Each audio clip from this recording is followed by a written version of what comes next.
This is Brad Montgomery. Welcome to the Successful, Interesting, and Awesome podcast, where I interview people who are, wait for it, successful, interesting, and awesome. Or at least one of those three. Hello! Hey, it's Brad Montgomery. Have you been washing your hands? I know you have. And I know what else you're just wishing for. I know you wish, dang it, I wish I could talk to a shepherd. Well, you can. Because my guest today, we got a bonus. We have two guests. Really cool business. And guess what? It involves sheep. What? There we are. Chris, Caroline. Everyone say hello. Hi there. How are you doing? Chris, I see that your name is Caroline, but I know you're really Chris and Caroline. Well, it's Caroline. There we are, Chris. Well, I'm glad you're here. I've been all over your website. I've seen your videos, but for people watching this, what is it you guys do?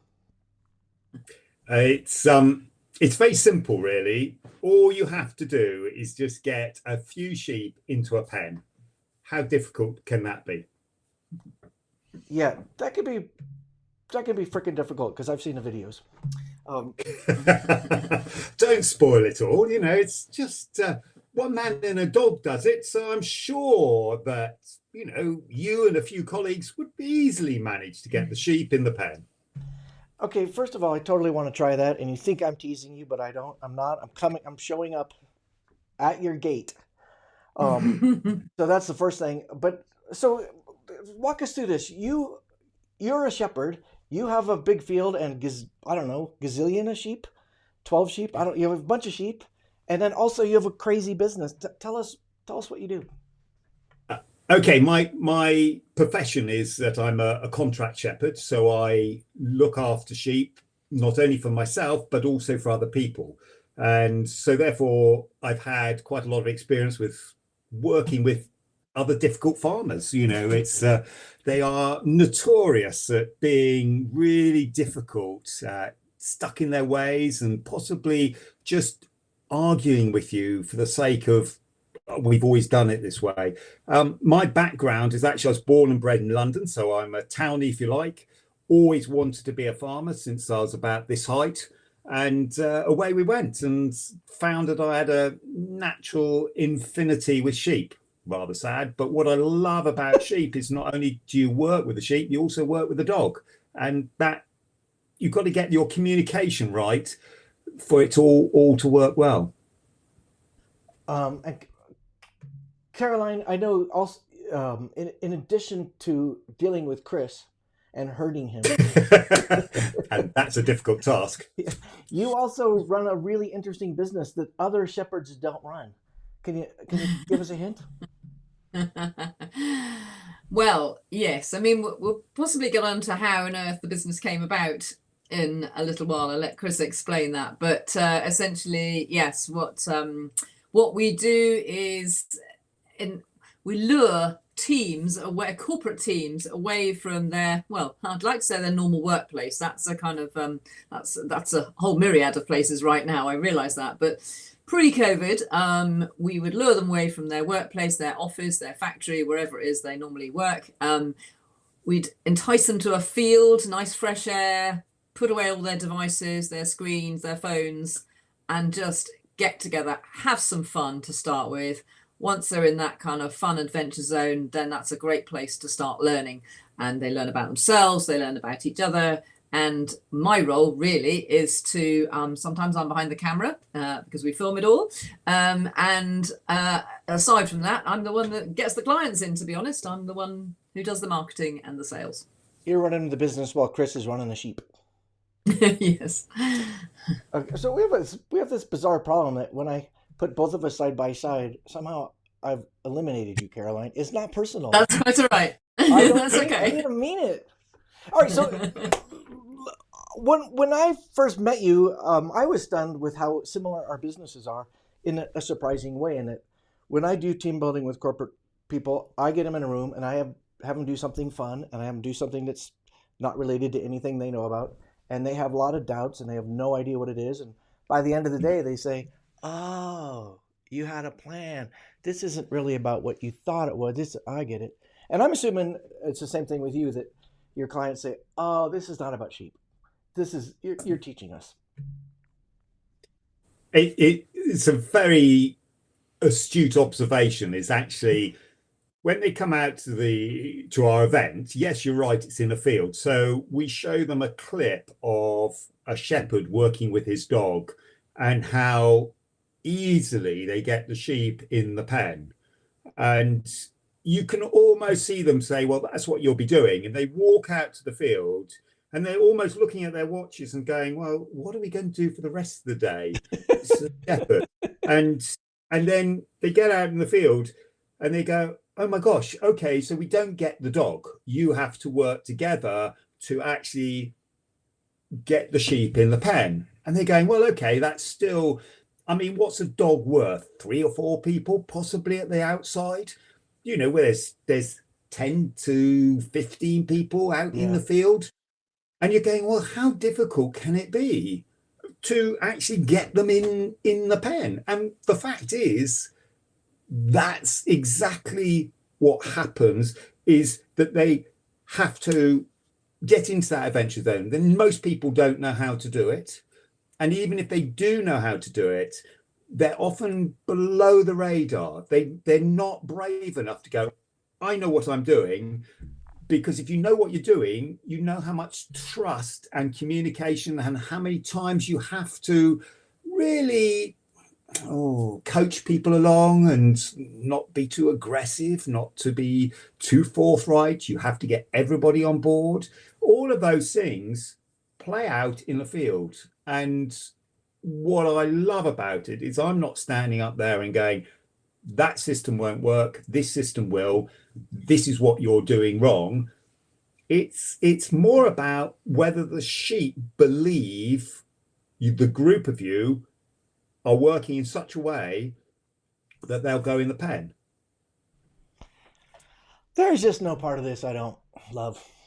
There's like no part of this. So, so you're in the team building business. I'm in the team building business.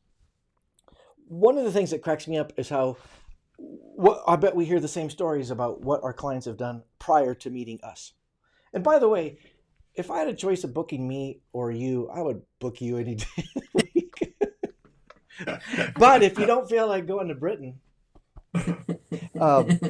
but what happens is they say, "Oh, last year we had the golf outing," or whatever they think team building is, and I'm like, that is not team building. That is you guys getting a write-off for playing golf. Have you heard crazy stories that make you shake your head when you hear about what they thought was team building? Yes, I think that I often ask clients or prospective clients, sort of, well, what sort of things have you done in the past? And they usually reel off a few things, and then they sort of say, but actually, when it comes down to it, that was just really good fun. Excuse me, I'm going to cough. I think often it's the actual fun element. They often get attracted to us for the sheer amount of fun they're going to have in the field. And when you start digging a bit deeper, you then realize that actually they haven't actually done any real team building. Would you say that's right? Yes, they it's interesting because they will talk about things and they have to really think about what they did. It's not immediately in memory, or it's just like a one-liner. Oh, we did, as you say, golf, or we drove buggies, or whatever.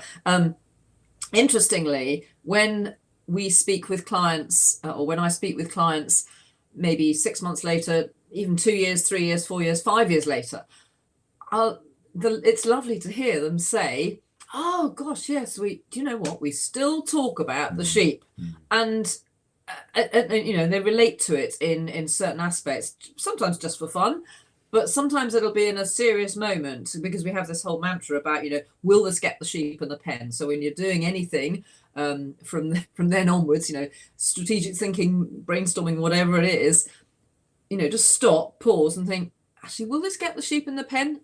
As the metaphor, basically. And it's lovely to hear that language infiltrating into the corporate world. Who knew? Yeah.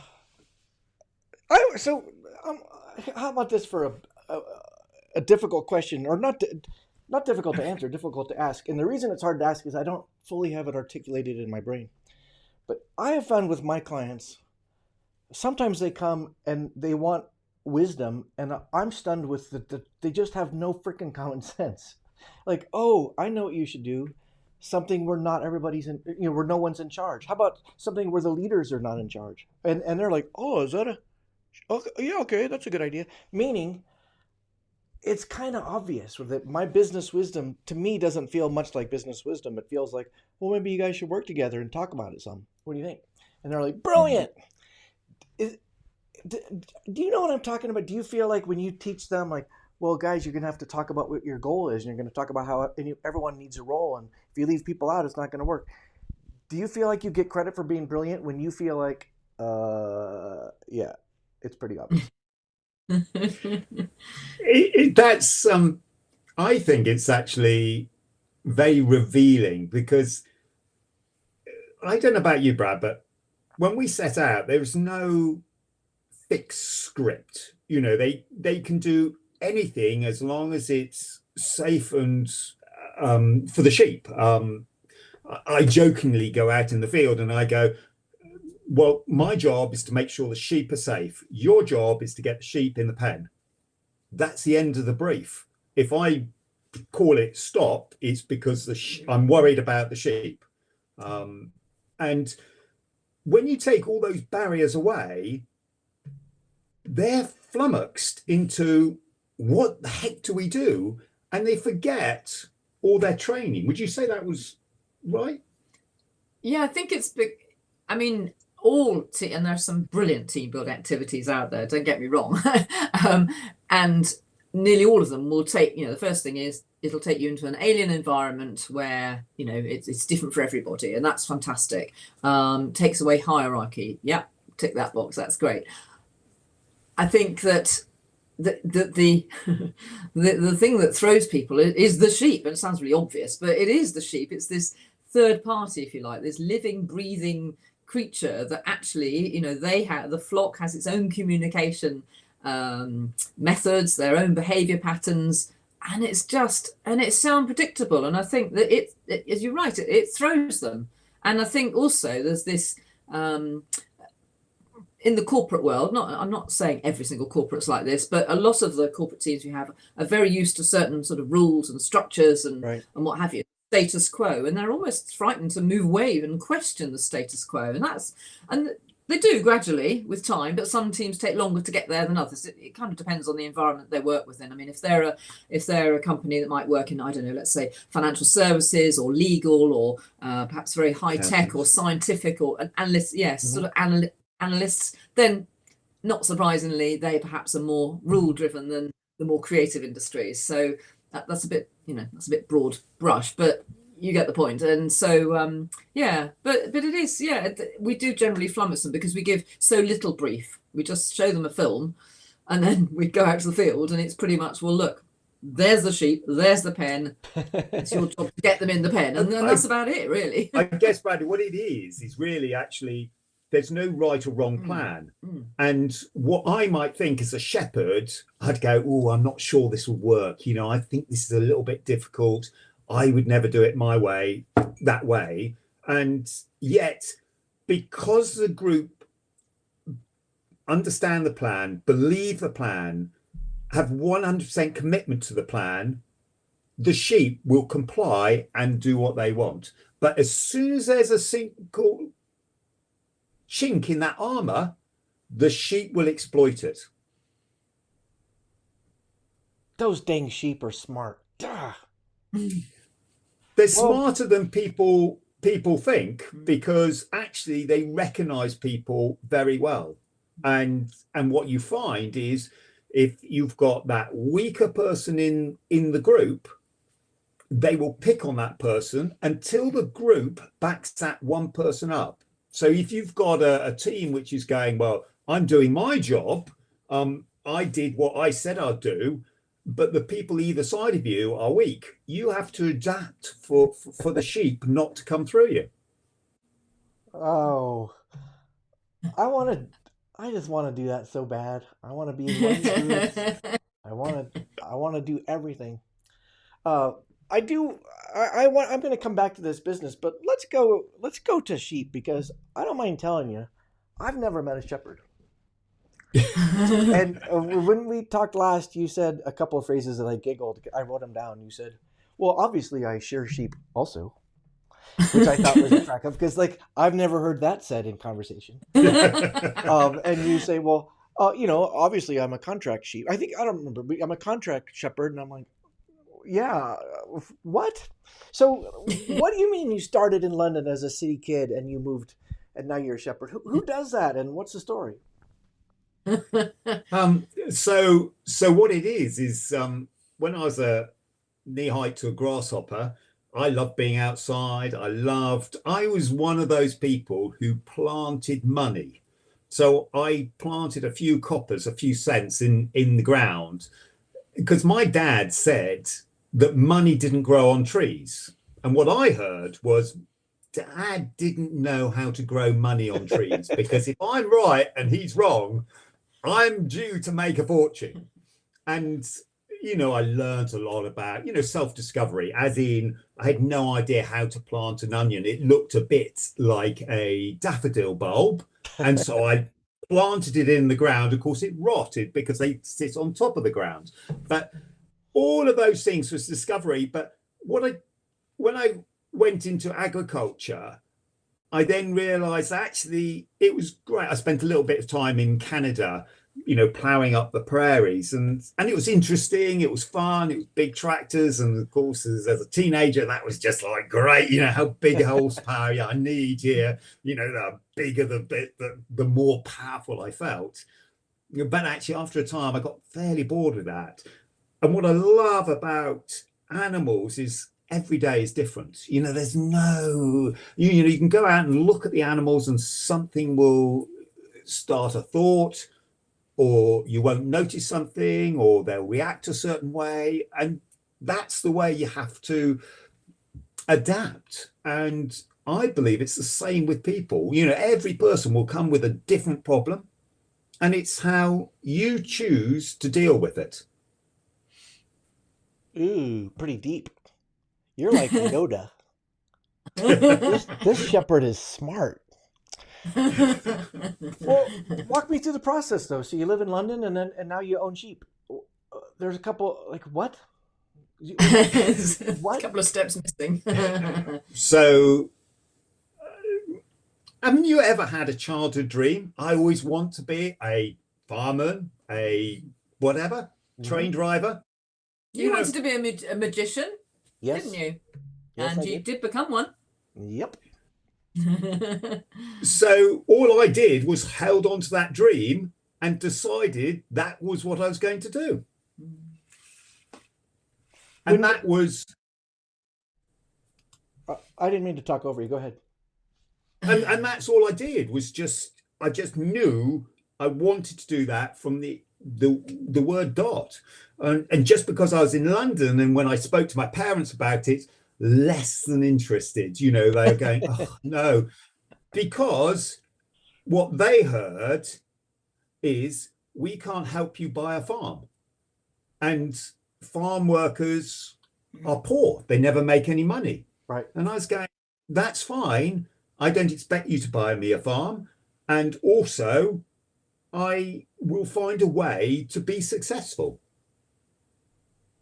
And that's why I went into being a contract shepherd. So I don't own any ground as such. I have my own sheep, but we're known, I think in the States it's the same. I'm a grazier. So actually I just borrow people's grass. So when I look at a field of grass, I think, okay, that will cost me so much to get the sheep here, so much to fence it, and they'll be here for so long. Okay, I didn't know that. So you don't own a big field with sheep running around it. You have 0 sheep. No, I have sheep. I don't have land. Oh, so right. The land is owned by other people. So if you had a field, Brad, and you had all this grass on it, you had 2 choices. You either cut it, have stock, or you get somebody with stock to graze it off. Right. Sorry, that's 3 options. So how'd that work? You knock on a door, ding dong, hello. Hey, my name's Chris. I got some awesome sheep here. You have a nice field. Do you want to get together? How do It you ten- meet up with a Normally the fielder? other way around. it tends to work the other way round, as in you have the field, you've got a problem. What are your solutions? Somebody would then say to you, well, why don't you get a few sheep? And you go, I don't know anything about keeping sheep. And you're going, but you could ask Chris to bring his sheep along and graze it off. And you go, well, that sounds a good idea. So I wouldn't cost me any money, but I might make a little bit of money as the field owner. And I got it. that's the way it works. And so you went to university, and at what point did you figure this out? Like, I'm doing this. I'm a contract shepherd. I didn't go to university in our day. It was a college. I did a diploma in sheep management as well as general agriculture, and so I spent a couple of years just reading a few books. I say to people, I spent 3 years studying how grass grows. How exciting is that?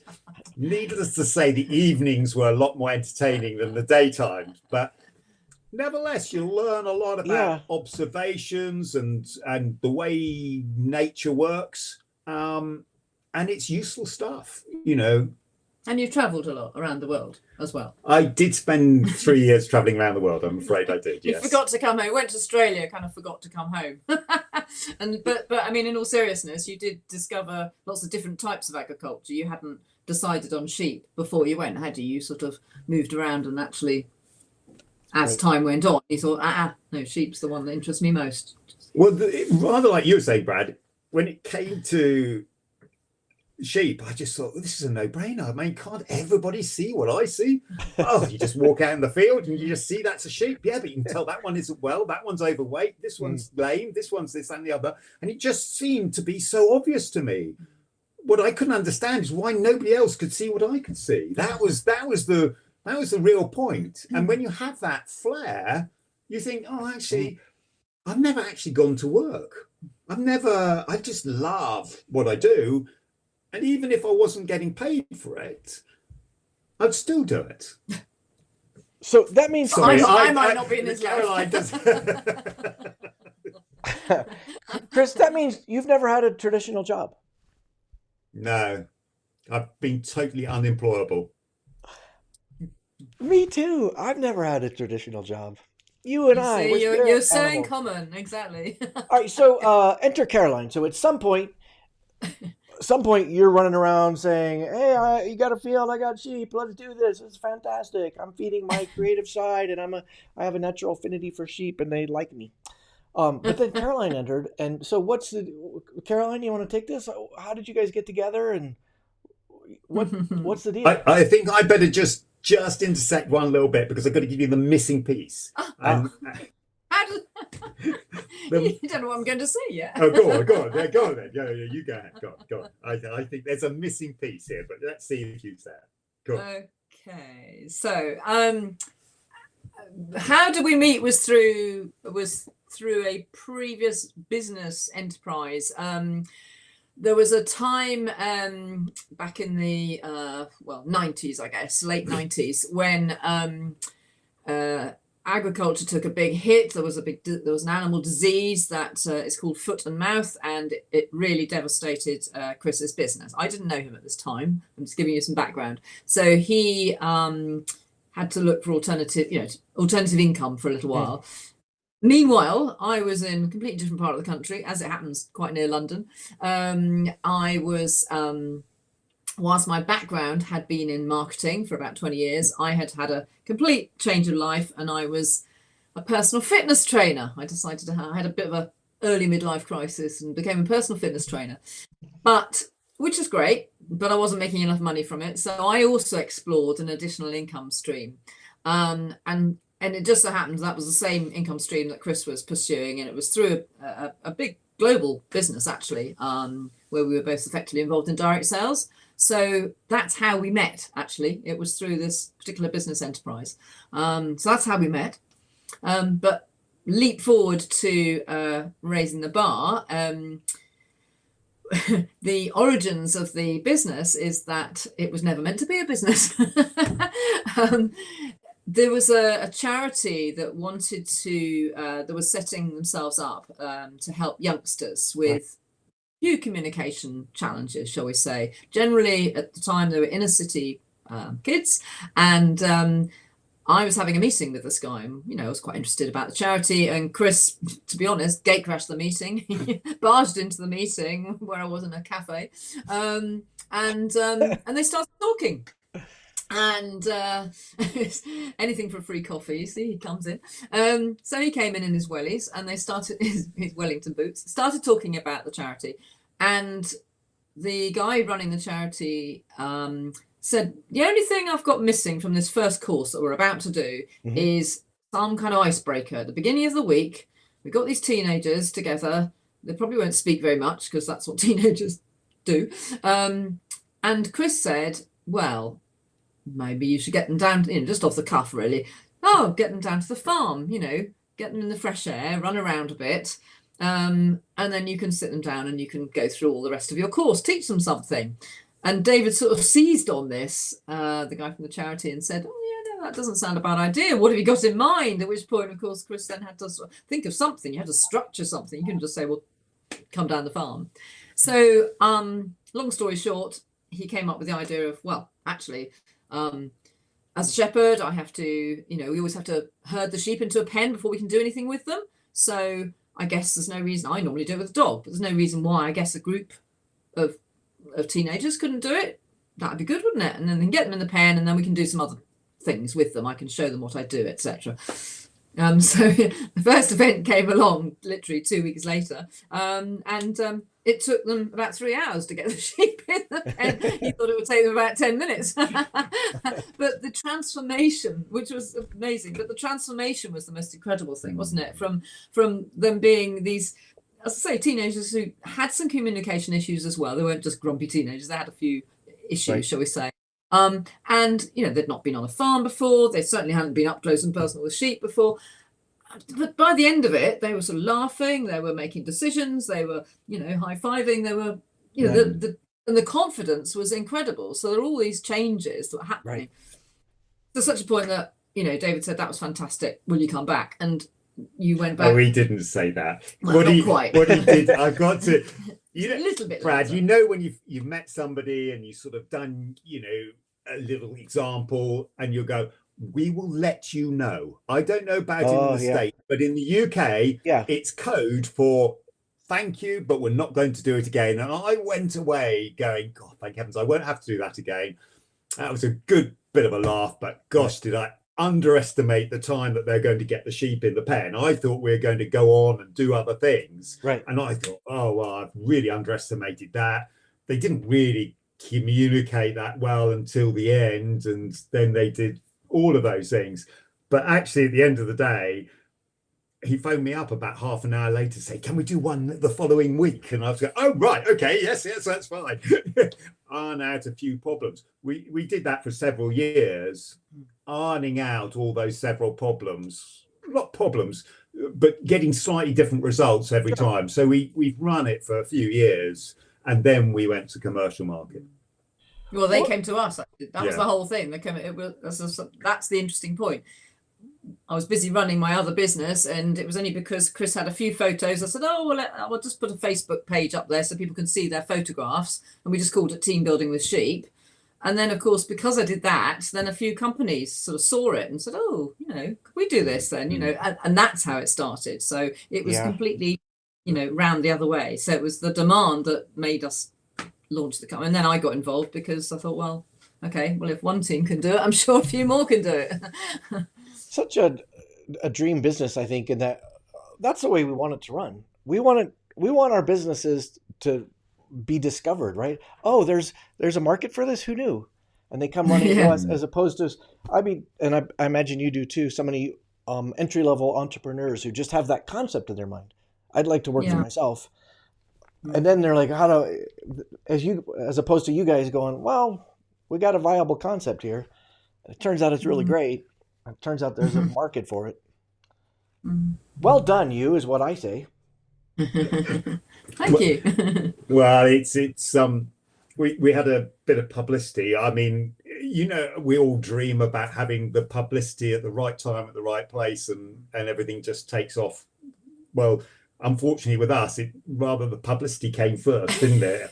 I was getting phone calls in the middle of lambing from the BBC saying, "Can we have an interview?" And I'm going, "What about?" "Oh, you're in the lambing field. That's even better." Well, yeah, okay. What do you want to ask me about this team building event you're doing? And I'm going, "Oh, right, okay." So I get on the phone to Caroline and say, "Is this genuine? I mean, do people do this?" And then we got onto the radio, and then onto the TV as well. I want to do it. It's so. I'm Once just we can all travel again, we'll do it. Inspired by you and your business, because I have a couple friends in the professional. Let me back up. Professional speaking, lots of people come to it saying, "I want to be a professional speaker," and then they start developing, well, what do I want to talk about? Just similar to what we were talking about before. And then there's a lot of people like me who I'm a commodity in some ways, and that my topic is not super unique.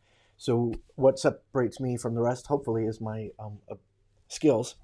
But it doesn't really sell itself. And I do have a few speakers whose topic is so unique and the value is so unquestionable that it's impossible for me to not think every person on the planet needs you. You two are in that same thing. Like, what organization would not enjoy and benefit from what you're offering? And it's so fresh and it's so novel. I just say, bravo. Well,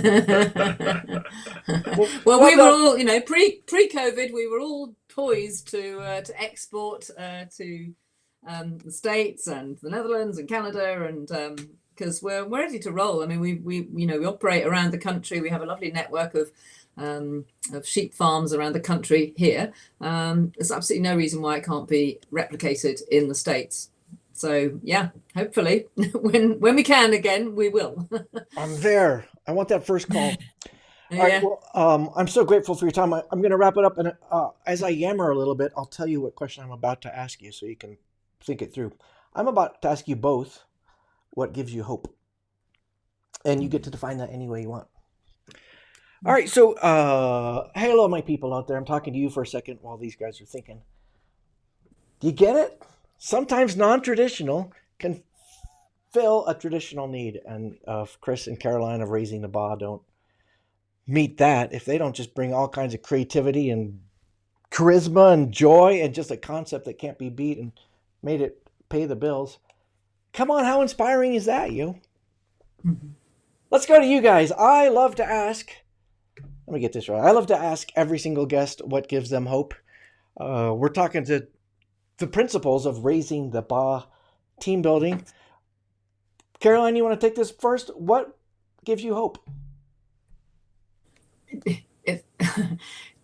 It's one of those questions which, if you'd asked me a year ago, it would be a completely and utterly different answer. So you're asking me in February 2021, and so I have to say it's actually just one word, which is vaccine.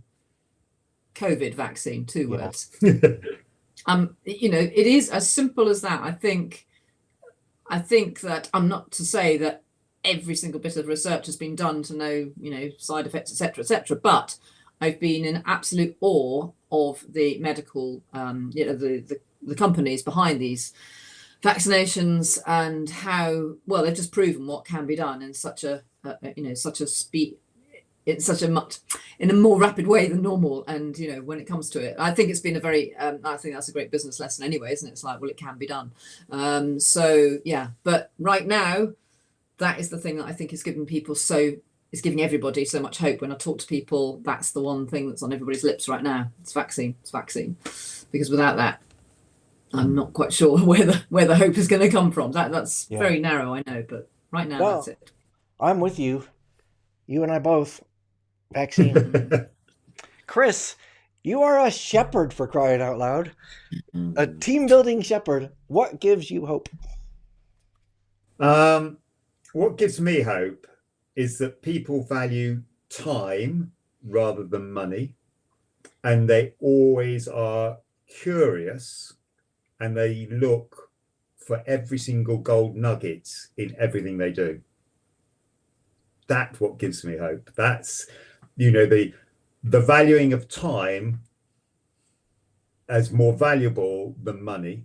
And I think we're getting a lot of adjustment just at the moment because of situations. And I hope everybody gets blessed with curiosity, because once you're curious, because the reason why we set up the business was I was curious to find out how you set up a charity. If I wasn't curious, we'd have never had Raising the Baa. Curiosity, looking for gold nuggets. Boom! You guys rock. The website is raisingthebaa.com. Raisingthebaa.com. I get it. See, I see what you did there with that old sheep theme. Well done, you. All right. Well, I'm just so delighted to know you both, and it delights me to know that people are learning from you and your sheep, and that you're using this crazy and wonderful mix of creativity and business to change things. So, well done.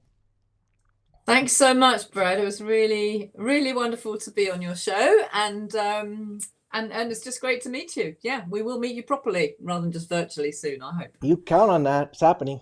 Everybody, thanks so much. Chris and Caroline, hold with me just for a second. Thank you so much.